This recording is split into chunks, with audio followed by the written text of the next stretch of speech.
El módulo Jean Monnet, Jurisdicción y Procedimientos en la Unión Europea, EU Jurisdiction and Proceedings, EU Juris, financiado por la Comisión Europea, tiene como objetivos la formación especializada y práctica sobre la jurisdicción y procedimientos ante el Tribunal de Justicia de la Unión Europea, así como la investigación en estos temas. Coordinado por el profesor Joaquín Sarrión, investigador Ramón y Cajal en la UNED, organiza una serie de actividades formativas, seminario de introducción, Winter School, Training School y de investigación sobre los retos éticos, sociales y jurídicos de la jurisdicción de la Unión Europea.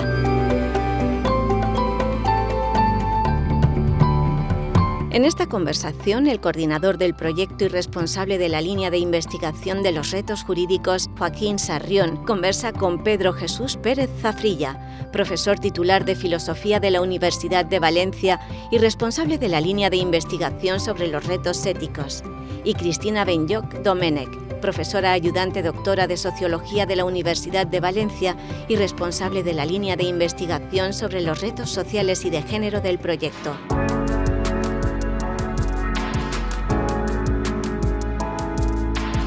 Hola, bienvenidos y bienvenidas a este programa de radio que vamos a dedicar al módulo y proyecto Jean Monnet, Jurisdicción y Procedimientos en la Unión Europea, EU Juris. Este proyecto y módulo financiado por la Comisión Europea tiene por objetivo profundizar en el conocimiento de la jurisdicción y los procedimientos en la Unión Europea.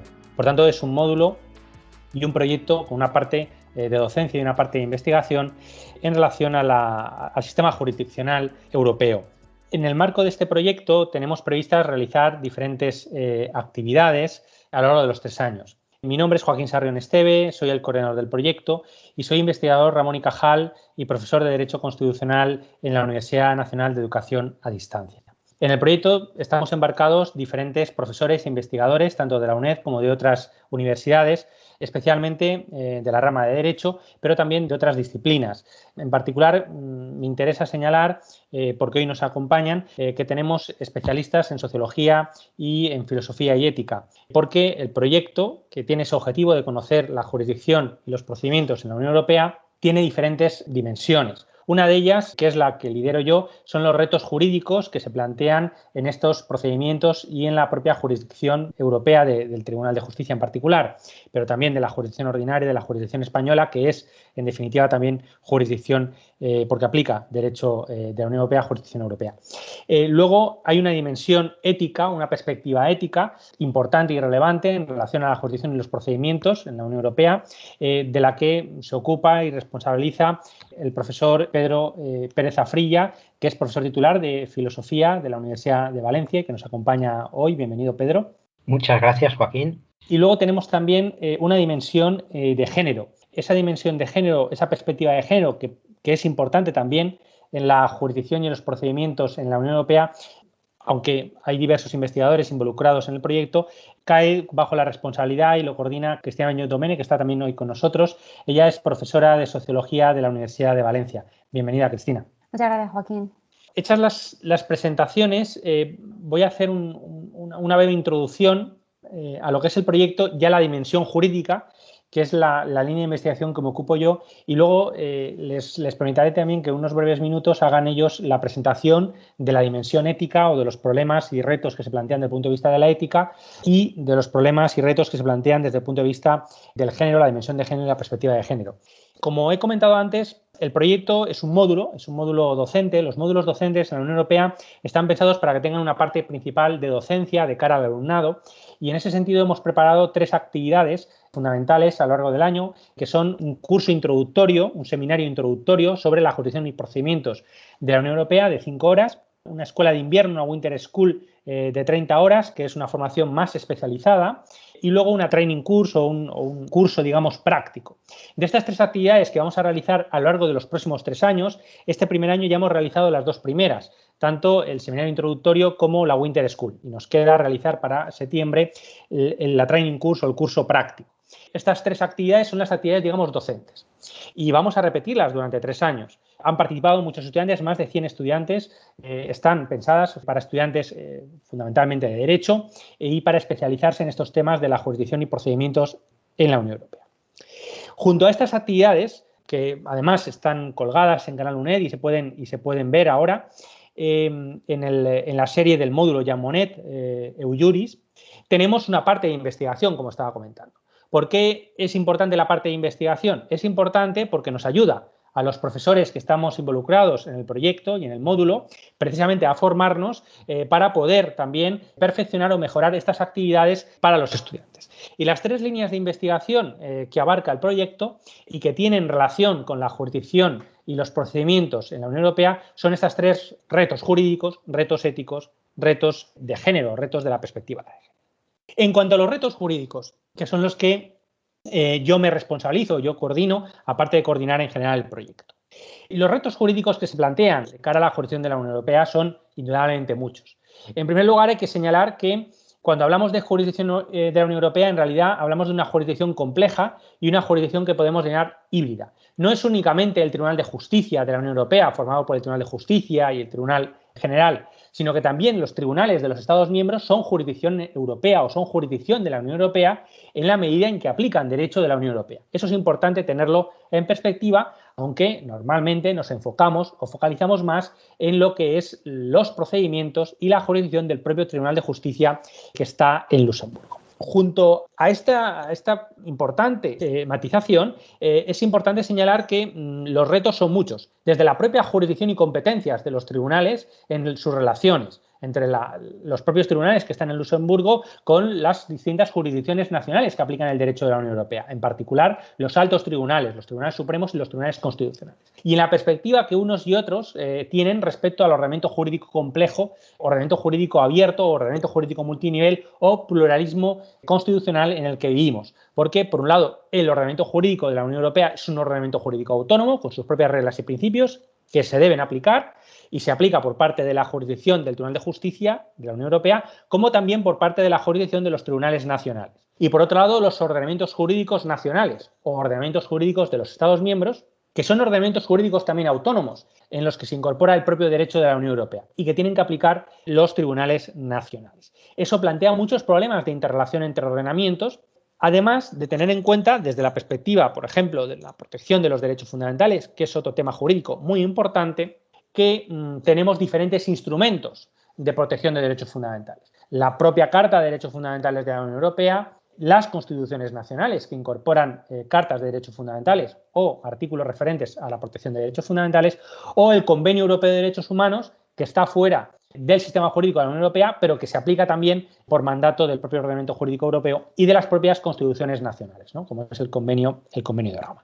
Junto a otros, la Carta Social Europea, la Declaración Universal de Derechos Humanos, que aunque no tenga un carácter vinculante, es informativa, los pactos internacionales de Naciones Unidas, como el Pacto Internacional de Derechos Civiles y Políticos o el Pacto Internacional de Derechos Sociales. Esta perspectiva de derechos fundamentales es muy importante conocer los diferentes procedimientos que tenemos a nuestro alcance para acceder a la jurisdicción que aplica el derecho de la Unión Europea, desde la perspectiva nacional, fundamentalmente la cuestión prejudicial, cómo se puede pedir al juez nacional que plantee una cuestión prejudicial, o los propios procedimientos directos ante el Tribunal de Justicia de la Unión Europea que existen y en los cuales se puede participar en función de los requisitos que se exigen. Estos son, los elementos jurídicos fundamentales, no únicos, pero que he hecho un breve resumen que nos planteamos y que intentamos conocer para poder plantear propuestas de mejora del propio sistema, de la propia jurisdicción y de los procedimientos en la Unión Europea. Junto a eso están estas otras dos dimensiones, dimensión ética y dimensión de género, que yo creo que son muy relevantes porque los propios procedimientos y la propia jurisdicción es una cuestión transversal donde tiene mucha importancia la ética, tanto desde el punto de vista de los jueces como desde el punto de vista de los abogados que participan en los diferentes procedimientos, y la dimensión de género, que puede también tener importancia no solo desde la perspectiva de la composición de los tribunales, desde la perspectiva de las diferentes profesiones relacionadas, los abogados, abogadas, etcétera, sino también pues, de la propia perspectiva de cómo se preparan las demandas, cómo se resuelven los procedimientos por parte de los jueces y si se tiene que tener en cuenta una perspectiva de género a estos efectos, ¿no? Pedro, te doy la palabra a ti para que presentes un poco cuál es la línea de investigación y los retos que tú consideras más importantes en esta materia de la ética. La parte ética había que dividirla en dos partes. Tiene dos ámbitos fundamentales. Por un lado, en un ámbito más general que hace referencia a lo que es la dimensión ética de las profesiones, y en una segunda parte más concreta el ámbito de la ética de la abogacía. Porque la ética de la abogacía tiene que entenderse dentro del ámbito general de la ética de las profesiones. En este primer ámbito de la ética de las profesiones hay que tener en cuenta que, por ejemplo, en el lenguaje cotidiano, cuando hablamos de qué es ser un buen abogado o qué es ser un buen médico, en el lenguaje cotidiano ser un buen médico es diagnosticar bien a los pacientes, o ser un buen abogado es ganar juicios. Es decir, entendemos que es un buen profesional en el sentido de que hace las cosas materialmente bien, es decir, que obtiene buenos resultados. Pero de esa manera lo que se hace es olvidar la dimensión ética de las profesiones. Es decir, reducimos lo que es ser un buen profesional a lo que es hacer las cosas bien, olvidando el compromiso ético que puedan tener los profesionales en el ejercicio de su actividad. Por eso una primera dimensión en el ámbito que se ha trabajado en el proyecto es recordar que las profesiones tienen una dimensión ética, y esa dimensión ética se manifiesta, por un lado, en el compromiso que los profesionales ponen en su actuación, y de una manera particular también en las profesiones liberales la dimensión ética se manifiesta en la función que desarrolla esa profesión en su ámbito particular de actuación. Es decir, las profesiones tienen una finalidad propia. Un abogado o un médico siempre tienen una labor, pero no una labor meramente técnica, sino que tienen también una función social que realizar. Por ejemplo, pues un médico tiene como función procurar la salud de los pacientes. Es decir, ese es el fin que tiene la medicina. Es decir, las profesiones están orientadas a un fin. Entonces, cuando nosotros vamos al médico, pensamos que el médico nos va a proporcionar aquella medicina que cure nuestra dolencia. Pues es el fin que orienta a los profesionales. Pues bien, la ética profesional se orienta siempre o se encauza dentro de realizar el fin propio de las profesiones. Entonces, una primera dimensión que hay que tener en cuenta es eso, es decir, que las profesiones no son meramente tareas para obtener buenos resultados, sino que son tareas que están orientadas a un fin, y que ese fin es el que da sentido a la actividad de los profesionales. Es decir, lo que da sentido a la actividad de un médico es procurar la salud del paciente, porque ese es el bien que legitima socialmente a esa actividad. Evidentemente, las actividades pueden tener otros fines, las actividades profesionales, lo que se llaman fines. Ese es el fin, lo que se llama el fin interno, es decir, el fin que da sentido y legitimidad a esa actividad. En el caso de la medicina, como es el más claro, la salud. En el caso, por ejemplo, de la judicatura, hacer que impere la justicia. Eso hablaremos después. Pero también, como digo, además de ese fin interno, hay otros fines externos, como pueden ser pues, la fama, el prestigio o el dinero. Es decir, esos fines externos están también en las profesiones, porque todo profesional, pues por ejemplo, necesita un salario, es decir, trabaja a cambio de un dinero. Esos fines externos son también legítimos y son compatibles con el bien interno, es decir, no se oponen. Entonces, lo primero que hemos hecho en esa primera parte ética es entender cuál es la dimensión ética de las profesiones en torno a su fin interno y a los fines externos, y cómo los fines externos son compatibles con el fin interno de las profesiones. Si nos centrados ya en el ámbito de la deontología aplicada a la judicatura, ahí en primer lugar lo que hemos hecho es determinar cuál es el bien interno de la judicatura. El bien interno de la judicatura es hacer que prevalezca la justicia y reine la paz social. ¿Cuál es el problema? Que dentro de la judicatura los profesionales, abogados por un lado y jueces, tienen dentro de ese fin funciones distintas. Es decir, los jueces tienen como fin dictar sentencias que se ajusten a derecho. Tienen que hacer que se aplique la ley y se hagan valer los derechos de las personas. Pero los abogados tienen un fin que es peculiar, porque por un lado efectivamente tienen que hacer que prevalezca la justicia, pero a su vez tienen que defender los legítimos derechos de sus clientes. Entonces, en el ámbito de la abogacía se da una peculiaridad, y es que a la vez tienen que defender que se haga la justicia, pero también que se respeten los derechos, que se hagan valer los derechos de sus clientes particulares. Por eso es de especial interés el ámbito de la deontología dentro de la abogacía, y es lo que hemos tratado. Por un lado, para no extenderme mucho, hemos visto las virtudes que tiene que tener un buen abogado, como la probidad, la rectitud, la lealtad, y haciendo especial hincapié en el juicio prudencial. El juicio prudencial implica que el abogado tiene que tener un conocimiento de los hechos, para eso tiene que tener confianza con su cliente para que su cliente le cuente lo que realmente ha sucedido, tiene que tener también un conocimiento del ámbito normativo, y esto es lo que está conectado es con una actitud dirigida a la formación permanente, es decir, el juez tiene que tener una disposición a actualizar continuamente su formación y sus conocimientos. Y por último, tiene que tener, lo más importante, un juicio prudencial, es decir, el abogado tiene que tener una empatía para saber ponerse no solo en el lugar de su cliente, sino ponerse también en el lugar de la otra parte y en el lugar del juez. ¿Por qué? Porque si el abogado se encierra o se ciega a las posiciones de las otras partes, no podrá establecer una buena estrategia de defensa. Entonces, la empatía y la capacidad de juicio prudencial y saber distanciarse de la posición de su defendido y ponerse en el lugar de las otras partes en el litigio es fundamental, porque solo así puede hacer una buena estrategia de defensa y favorecer justamente los intereses de su cliente. Y ya, para no extenderme más, hemos hecho también especial hincapié en el tema del secreto profesional. Aquí hemos visto que hay que distinguir el deber de secreto profesional y el derecho a la privacidad o el derecho a la intimidad. Es decir, porque aunque hoy se consideran sinónimos, no lo son. El secreto profesional es un deber que existe desde la antigüedad, cuando no existían derechos de las personas, ya existía el deber de secreto profesional y se aplicaba a distintas profesiones, y es un deber respecto del colectivo profesional. En cambio, hoy hablamos de derecho a la intimidad porque hoy ya tenemos una concepción de los derechos de las personas. Además, el deber de secreto profesional, en el caso de la judicatura, tiene unas implicaciones especiales, porque así como en otras profesiones el estar regulado y digamos que declarar en un juicio es un deber de los profesionales, en el caso del secreto profesional en el ámbito de la judicatura es fundamental, porque el abogado tiene el deber de guardar secreto de todo aquello que le diga su defendido, y tiene incluso el deber de guardar secreto de cosas que sepa que puedan perjudicar a su cliente. Es decir, el secreto profesional en la judicatura tiene una relevancia especial porque afecta no solo al derecho del cliente de defenderse, de que su juicio sea justo, sino que llega a incluso situaciones que se pueden dar que son complicadas, como que un abogado conozca la culpabilidad de su cliente o conozca datos que inculpan a su cliente, pero su deber es no aportarlos. Entonces se dan situaciones paradójicas que a veces son difíciles de entender, pero que justamente están porque la naturaleza del secreto profesional en la abogacía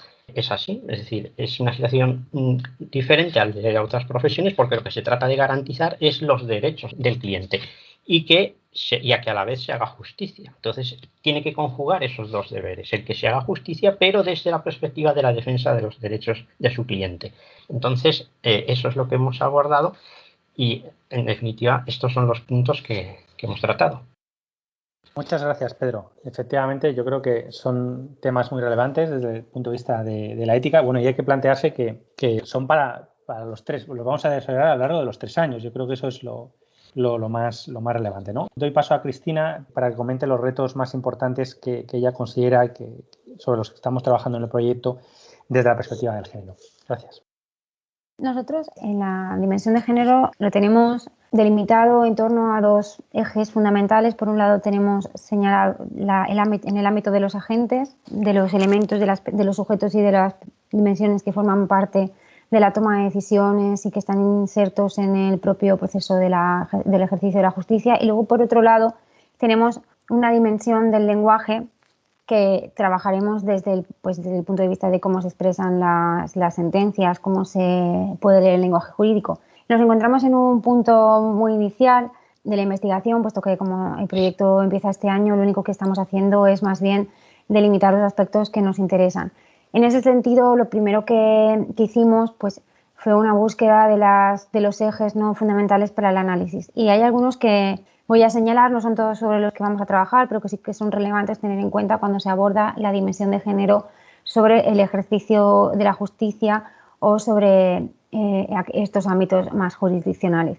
En ese sentido, podemos destacar el análisis de los propios temas que vinculan directamente sobre las mujeres, temas vinculados con la violencia de género o trata, temas que se dirimen y que tienen cuáles son los resultados de esas sentencias cuando los crímenes son directamente vinculados con la violencia de género, con las cuestiones que afectan más de lleno a las mujeres y ver qué relación y qué regulación se hace después de estas decisiones, etc. Entonces, en ese sentido, además de este análisis del tipo de violencia que se ejerce y de cómo se dirimen estos resultados, nos interesa analizar cuáles son las características de las personas que son condenadas en este sentido y hacer un análisis sociodemográfico, por decirlo de alguna manera, de en estas sentencias cuáles son las características no solo de las personas que son víctimas, sino también de las que son condenadas por ejercer este tipo de cuestiones. Por otro lado, también nos interesa ver cuáles son los agentes que ejercen la justicia, cuáles son los agentes que están implicados en el proceso. Y entonces aquí se hace un análisis de la dimensión de género entre quiénes son los que llegan a la justicia, quiénes son los que ejercen, si hay una dimensión, hay una sobredimensión de los hombres sobre las mujeres, etcétera. Por ejemplo, si hacemos un análisis de esta cuestión en el ejercicio de la justicia o en la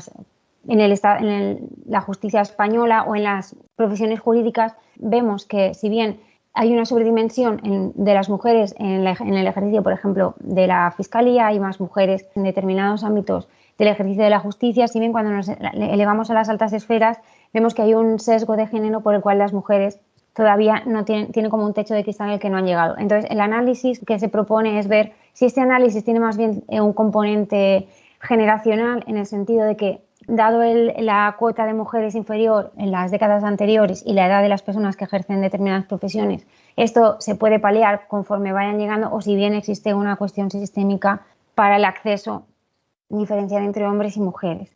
Ver qué tipo de agentes están implicados en la dimensión del ejercicio de la justicia en determinados aspectos. ¿Por qué esto es importante? Porque desde un análisis también de la perspectiva de género es importante tener en cuenta si los propios roles de los que partimos, los hombres y las mujeres, en el proceso de socialización pueden tener una implicación o no en la final decisión de la sentencia o la decisión final que se acepte, o en cómo afecta o cómo la regulación, etcétera. Entonces, en este sentido es muy importante ver si esta inserción de los roles también está presente en la propia toma de decisiones. Y si existe una diferencia, por ejemplo, en quién redacta la sentencia, quién está ejerciendo la defensa, quiénes son los agentes implicados y si esto podría afectar o no, porque sí que hay investigaciones que apuntan que puede haber un diferencial comportamiento en el género de la persona o en el sexo de la persona que vamos a analizar. Al margen de todo ello, lo que sí que hemos descubierto es que al hacer la aproximación para manifestar el estado de la cuestión es que este es un tema que está tomando mucha importancia en los últimos años. Hemos visto un incremento exponencial de los análisis sobre estas cuestiones, no tanto en el tema que nos ocupa, pero sí en otros tribunales, altos tribunales, en el ejercicio de la justicia de otros niveles y también en las profesiones jurídicas, porque si bien es un tema que se venía analizando desde la década de los 90 y se está dando una visibilización, sobre todo cuando las mujeres sí que, como ya he dicho, se están incorporando pues de manera no masiva, porque el término creo que es un poco peyorativo, pero sí equitativa en algunas profesiones, siendo, por ejemplo, siendo mayoritarias en otras. Entonces, esta es una cuestión que es importante analizar, ¿no? Por un lado, quién ejerce, cuáles son las consecuencias, si hay una posible relación entre quién ejerce y el resultado, o quién forma parte del proceso. También, cómo son tratados estos temas que tienen que ver con la justicia. Es decir, si hay una victimización cuando hablamos de la forma en la que se produce o se desarrolla la justicia, si existe una doble victimización por parte de las personas que han padecido el delito, ¿no? Es decir, una persona, su integridad ha sido ultrajada o ha tenido un problema y ha sufrido un acto de violencia, si bien, ¿qué ocurre? Si hay una doble victimización, es decir, cómo se le trata desde el proceso, cómo se tratan sus datos, cuáles son las consecuencias, cómo se realiza todo ese procedimiento y si por un lado durante todo ese tránsito al final sufre una doble victimización. Y eso también es importante. Esto es lo que tiene que ver con el proceso y los agentes. Pero luego tenemos otra dimensión que es también muy relevante y es la dimensión del lenguaje. No, porque el lenguaje es constructor de realidad en este sentido. Desde la sociología, bueno, también desde otras disciplinas como pues, la lingüística, la psicología, bueno, otras disciplinas también hablan de estas cuestiones. El lenguaje crea realidades, porque el lenguaje, al describir la realidad, lo que está haciendo es en cierta medida construirla, ¿no? Entonces, analizar cómo se describe el lenguaje desde estos ámbitos es muy importante, porque al final el lenguaje lo que está construyendo es esta realidad porque la está escribiendo, ¿no? Entonces, ver cómo se escribe, cómo se manifiesta al final en el lenguaje jurídico esta dimensión, comprender si existe una atención a estas cuestiones de la equidad, de la no discriminación lingüística, etcétera, y cómo se puede analizar y qué cuestiones serían pues mejorables, porque sí hay códigos de lenguaje inclusivo y cuáles se están utilizando, si no los hay, ver un poco cuál es el ámbito en el que se está desarrollando estas cuestiones en el tema que nos interesa. Entonces, sin más, finalizar mi resumen diciendo esto, que nuestra punto de partida, aparte de estas dos dimensiones, por un lado lo que tiene más que ver con el proceso, que se centra sobre todo en la agencia y en las personas que forman parte del proceso, así como los elementos que se trabajan, y por otro lado una dimensión que sería en un lado más abstracta, que tiene que ver con el lenguaje, porque acabaría por englobar a la otra dimensión. Yo, sin más, agradecerte, Joaquín, por habernos dado la oportunidad de poder compartir lo que estamos haciendo, y cualquier cuestión estoy a tu disposición. Muchas gracias.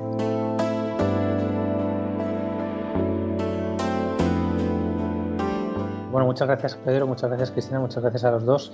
Ahora podríamos, como hemos comentado, tener un pequeño coloquio sobre estos temas, y yo lo que primero os quería lanzar es la importancia de la perspectiva multidisciplinar, ¿no? Yo creo que es una de las cuestiones más importantes del proyecto, una de las cuestiones que se valoró por parte de la Comisión Europea y de los evaluadores era esta triple perspectiva de proyectos que normalmente son esencialmente jurídicos, pero que yo creo que era muy importante, ¿no? No limitarnos en el objetivo del proyecto a analizar las cuestiones jurídicas, porque es un proyecto pensado para estudiantes de Derecho, pero también esta vertiente ética, esta vertiente social o sociológica, en particular de género, que yo creo que es muy importante, porque si no, aunque nosotros estamos orientados fundamentalmente a estudiantes de Derecho, son estudiantes que van a terminar siendo abogados o van a terminar siendo secretarios judiciales o jueces o fiscales, o van a terminar siendo quizá notarios o registradores, pero también pueden terminar acabando trabajando en las instituciones europeas y, ¿por qué no?, pues en el propio Tribunal de Justicia, ¿no?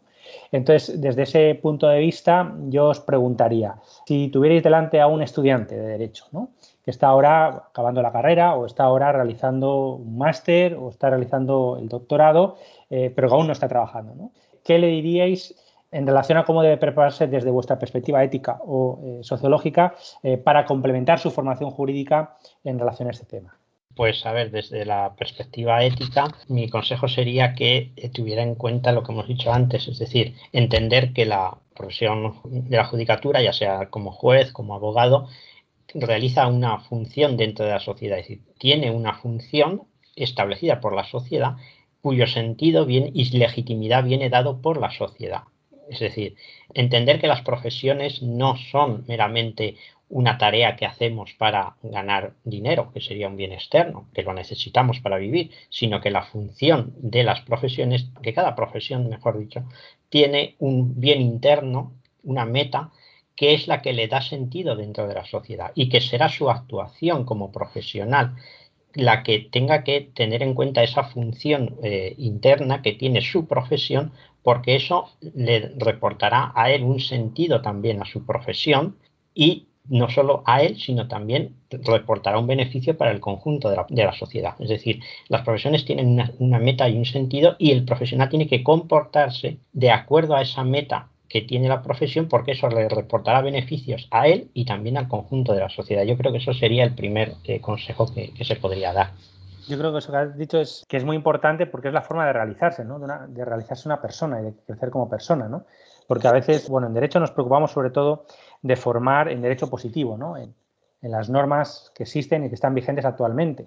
Es verdad que en algunas asignaturas, filosofía del derecho, teoría del derecho, incluso derecho constitucional, que tiene una parte de derecho político y de cuestión también de fuentes y de cómo interpretar las normas, y la perspectiva de democracia, ¿no?, en los derechos fundamentales, pues se forma en una parte que es también, digamos, más desde el punto de vista de orientar, ¿no?, a cómo debemos entender el derecho, cómo debemos entender nuestro desarrollo como miembros de una sociedad en la que vivimos, ¿no? Porque el derecho, al final, el objetivo del derecho es conseguir que vivamos de forma pacífica y podamos desarrollarnos como personas, como individuos, que formamos parte a su vez de una sociedad democrática y plural, ¿no? Eso es muy importante. Entonces, yo eso que estabas diciendo, pues estaba pensando que efectivamente es muy importante, que esa finalidad, esa perspectiva ética de que, con independencia de la profesión que se elija o que al final hagamos por cuestiones de suerte o por cuestiones las que sean, pero que tengamos que es la única manera también de crecer como persona, ¿no? Es la única manera también de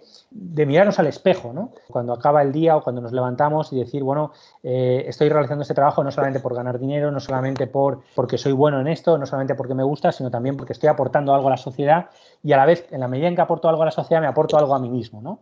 Sí, yo además de lo que apuntaba Pedro de la función social que van a ejercer, ¿no? Es que es clave. Cuando vives en sociedad, ¿no? Cuando hablamos a veces, Joaquín y yo, de quién vino primero la sociedad o el derecho, y ahí estamos ahí debatiendo. Nosotros siempre decimos que ubi societas y bijus, donde hay sociedad hay derecho, pero ¿qué es antes, el huevo o la gallina? Pues es difícil, ¿no? Pero bueno, yo creo que entonces, antes hay sociedad que derecho, pero en la medida en que hay sociedad es necesario el derecho. Una persona en una isla desierta no necesita derecho. Bueno, tiene que regularse con los animales también. Con el mismo, pero no. Veo difícil ya que... fuera de hockey, sí, ya. Pero en cuanto hay 2 personas o 3 personas, hacen falta reglas. Y en cuanto hay reglas, hay derecho. Y ahí entraríamos en si estas reglas son derecho o no, que eso se puede debatir. Pero al margen de lo que decía Pedro, que me parece muy interesante, hay una cuestión también que yo sí que les diría, es que al menos desde una parte desde la sociología se considera que los jueces y las personas que participan del proceso de la toma de decisiones en este sentido, robots, por decirlo de alguna manera, que aplican directamente la norma, sino que hay una mediación también por parte de su experiencia vital, de cómo han sido, qué educación han recibido. Entonces, sí que les pediría que fueran reflexivos y reflexivas en este sentido a la hora de poder aplicar las normas y de ejercer las tareas que están ejerciendo, y que intentaran tener en cuenta también pues, esta consideración, esta dimensión social, que esto no sirve únicamente para la cuestión de los sesgos del género, sino también para otras cuestiones, porque sí que se han analizado desde el punto de vista de la etnia, desde el punto de vista de la edad, desde otras cuestiones. Y sí es importante que tengan en cuenta, ¿no?, que como sujeto social, y es ahí donde tenemos esta cuestión, ¿no?, de que los seres humanos somos seres sociales por excelencia, porque estamos desvalidos y por nosotros mismos es muy difícil que nos podamos desarrollar. El mito del náufrago en la isla, pues difícilmente es muy difícil que una persona sola pueda desarrollarse, porque si vemos, por ejemplo, los programas estos de televisión de supervivencia, casi nunca al final tiene que venir el helicóptero. Entonces, por esta misma posición social, lo que tenemos es una serie de valores, que sabemos que los valores son múltiples, que recibimos mucha información y que al final nos vamos configurando como una pequeña mochila, ¿no?, de valores y normas, y que a veces automáticamente la desarrollamos, pero que sí que sería importante, por al menos que tuvieran en cuenta, ¿no? Algunos sociólogos sí que decían que para ser objetivo primero tengo que saber cuál es mi punto de partida y luego para poder mejor aplicar la sociología. Pues yo creo que esta cuestión también es aplicable al derecho. Es decir, bueno, ¿desde cuál es mi punto de partida? ¿Estoy haciendo algún tipo de sesgo por mi punto de partida o no? Yo creo que esto sí que es importante, porque también así no significa que la justicia esté sesgada ni nada por el estilo, sino que al menos existe pues una reflexión por parte de si yo estoy haciendo o no, tomando una decisión sesgada o no en función a mis valores o las normas que he ido aprendiendo. Entonces yo creo que esto sí que se sumaría un poco a lo que ha dicho Pedro, de que ese valor social, esa posición social es importante por la relevancia y por las consecuencias que tiene, que también sea un poco reflexiva en el sentido de las consecuencias que puede tener la decisión sobre los agentes implicados. Bueno, has apuntado el tema de los sesgos. Yo creo que precisamente desde el punto de vista de lo que interesa desde el punto de vista jurídico, que por supuesto tiene relación con las 2 dimensiones, ética y de género, ¿no? Una es precisamente el tema de los sesgos. No hay ninguna persona que sea neutra al 100% o que no tenga ningún tipo de ideología o de ideas previas o preconcebidas en su mente en función de su formación, en función de su desarrollo como persona, en función de múltiples opciones de vida que uno toma, y al final, con independencia de la profesión que se esté ejerciendo, todas las personas tenemos sesgos, y en el derecho es muy importante, sobre todo cuando se adoptan posiciones en las que hay que resolver problemas de forma imparcial, como puede ser la de un juez que tiene que aplicar e interpretar la norma jurídica, debe tratar de prescindir de sus sesgos personales y de enfrentarse a la norma de acuerdo a lo que establece el sistema jurídico y a la Constitución, ¿no? Entonces, es un tema, yo creo que muy importante, el tema de los sesgos. Yo creo que es importante tanto desde el punto de vista ético, a la hora de desarrollar la profesión, como desde el punto de vista del género. Entonces, os quería preguntar, aprovechando que has comentado el tema de los sesgos, Cristina, por un lado a Pedro, ¿cómo ve él este tema de los sesgos a la hora de encarar las profesiones? ¿Cómo podría incidir un abogado? Hay abogados que no aceptan ciertos tipos de casos. Por ejemplo, no aceptan defender a narcotraficantes o no aceptan defender a violadores. Eso, desde el punto de vista del derecho de defensa, perjudica a esas personas. ¿Es un sesgo que es aceptable porque es ético? ¿O todas las personas tienen derecho a ser defendida por el mejor abogado posible? Entonces, no sería muy ético eso, ¿no? Hay otros abogados que sí aceptan todo tipo de casos, pero que si se dan cuenta que su cliente les miente o les oculta información, pues deciden apartarse del caso, ¿no? ¿Cómo se ve eso desde la perspectiva de la ética? Esto por poner un ejemplo respecto a los abogados, ¿no? Podríamos plantearnos mucho con otros temas de jueces, etc. Y luego, a ti, Cristina, también en este tema de sesgos y en relación al género, yo te preguntaría, ¿cómo debe actuar una persona que ejerce una función de abogado o ejerce, por ejemplo, otra actividad profesional jurídica, como puede ser un juez? ¿Cómo puede identificar si tiene sesgos de discriminación por razón de género o por razón de sexo? Y acláranos esta diferencia que yo a veces no termino de ver clara. Desde la perspectiva ética, habría que hacer una distinción previa entre sesgo y prejuicio, porque no es lo mismo. Sesgo, desde el estudio neurocientífico, pues se entiende que es un modo de juicio o de razonamiento que viene configurado de una manera no intencionada por el sujeto y no reflexionada por el sujeto. Pero otra cosa serían los prejuicios, y el concepto de prejuicio tiene una connotación negativa que viene de la Ilustración, pero que tenemos que desechar.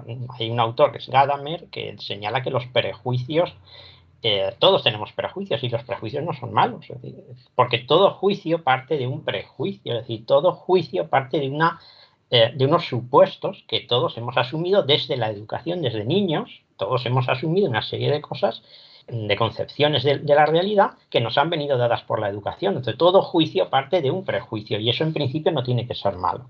Puede haber casos que sí, obviamente, pero por eso la distinción previa entre sesgo y prejuicio es fundamental, y no tener un prejuicio hacia el prejuicio.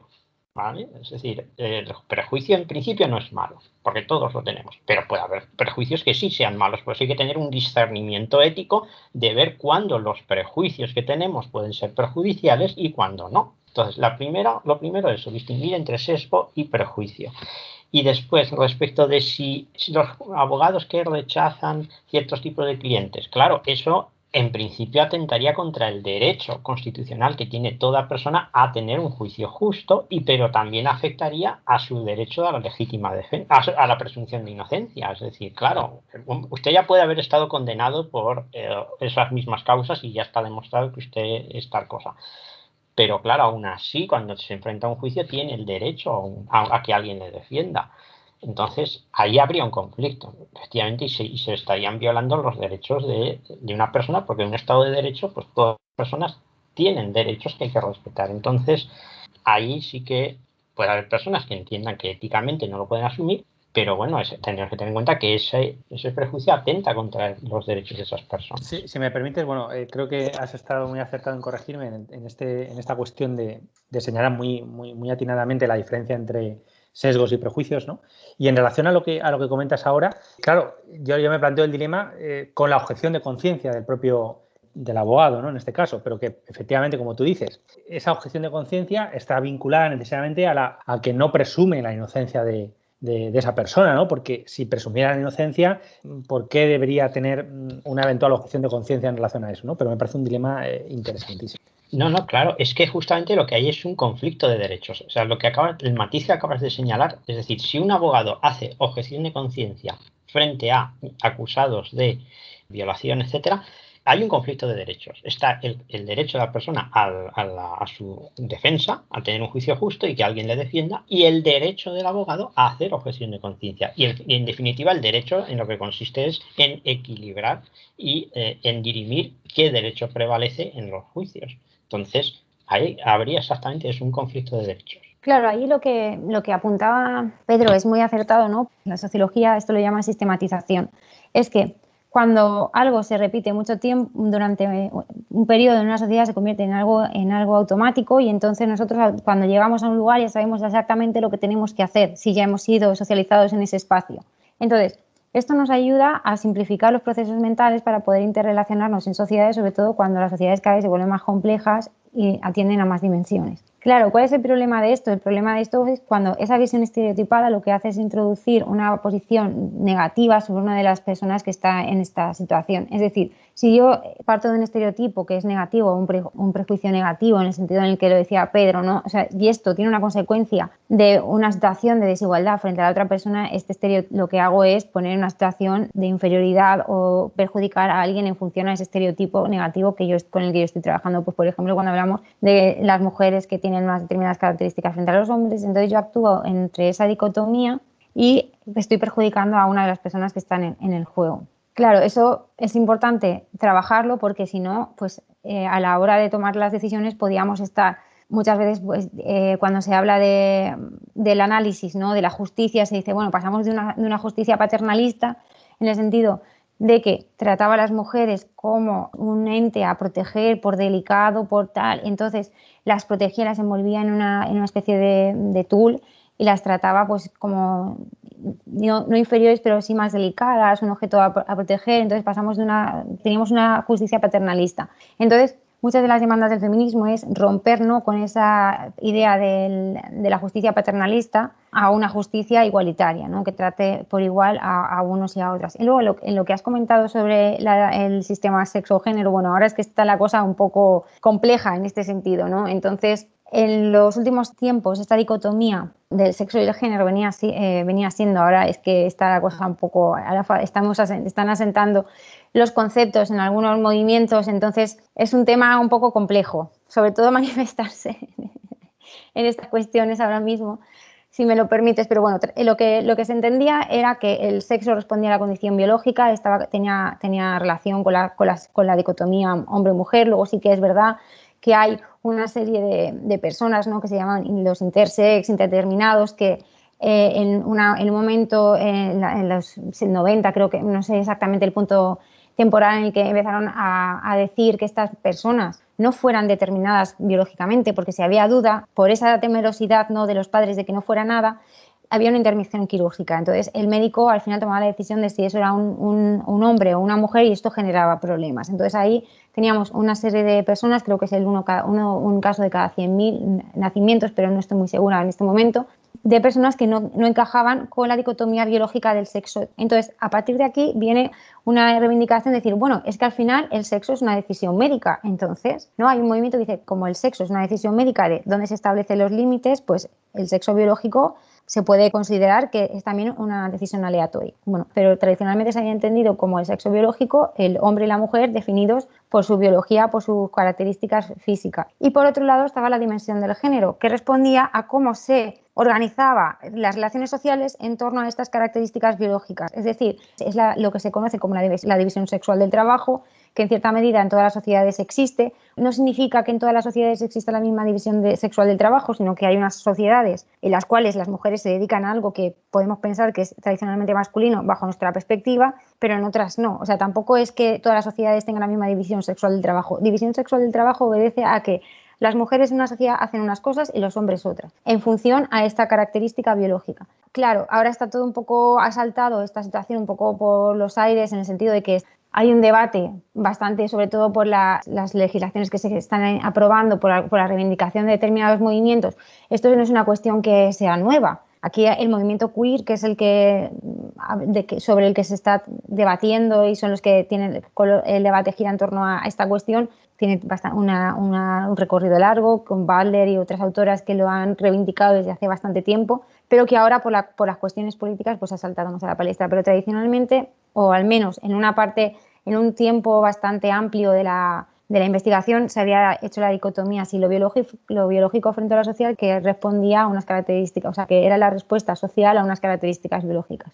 Y claro, en función a esto, al final pues se toman decisiones, porque las decisiones se toman no sobre las características físicas, sino sobre la información que yo he tenido como sujeto social, y por eso he decidido sobre las mujeres de una manera, sobre los hombres de otra, partiendo de esta cuestión. Y acabo haciendo pues justicia patriarcal o paternalista, como decían al principio las feministas juristas, ¿no? No sé si esto te era lo que querías que habláramos, pero sí que es una cuestión compleja porque, o sea, hay mucho debate en torno así, porque como somos seres sociales, ¿no?, al final, pues si todo es social, Claro, si todo es social, la dimensión médica, pues podemos decir que también es social. ¿Qué grado de feminidad hace que yo sea mujer o no y por qué tienen que decidir? Ese es el debate en el que está en juego en esto, ¿no? Y ahí hay bastante confrontación, más agria además. Sí, yo creo que lo has aclarado perfectamente y yo creo que este pequeño diálogo que hemos tenido, salvo queráis añadir algo más, pues ha servido para analizar estas diferentes perspectivas del proyecto, ¿no? Que yo creo que era lo importante en este primer programa. Esperamos hacer otros 2 programas de radio, uno en el segundo año y otro en el tercero, pero era un programa de presentación de estas 3 dimensiones, porque yo creo que los estudiantes pueden tener más bien claro cuáles son los problemas íntimamente jurídicos, ¿no? Relacionados con la jurisdicción, los procedimientos, pero esa dimensión ética, esa dimensión de género, pues a veces a los estudiantes de Derecho pues les cuesta más verlo, ¿no? Les cuesta más analizar qué retos se pueden plantear. Yo, que estoy estudiante de Derecho, ¿por qué me tengo que plantear cuestiones de carácter ético o de carácter de perspectiva de género, ¿no? En relación a la profesión que estoy estudiando y para la que me estoy preparando? Yo creo que ha sido importante tanto esta presentación de las líneas de investigación que vamos a desarrollar a lo largo de los 3 años, como este pequeño diálogo que hemos tenido, e invitamos a los estudiantes que nos escuchen, a aquellos abogados o otros profesionales del derecho que nos escuchen y que estén interesados, pues les invitamos a buscar en Canal UNED la serie que hemos desarrollado EUJuris, donde tienen ya tanto la primera actividad, el seminario de introducción, como la Winter School, donde vosotros además habéis participado, y próximamente organizaremos una training course y vamos a realizar otras actividades a lo largo de los 3 años. Estamos empezando simplemente a formarnos y plantearnos estos retos sobre la jurisdicción y procedimientos en la Unión Europea. Así es que muchas gracias por vuestra participación y vuestros comentarios y consideraciones, Pedro y Cristina, y espero que hayan sido de interés de los que nos escuchen. Muchas gracias a la radio de la UNED por la oportunidad y muchas gracias a la Comisión Europea que financia este proyecto EUJuris.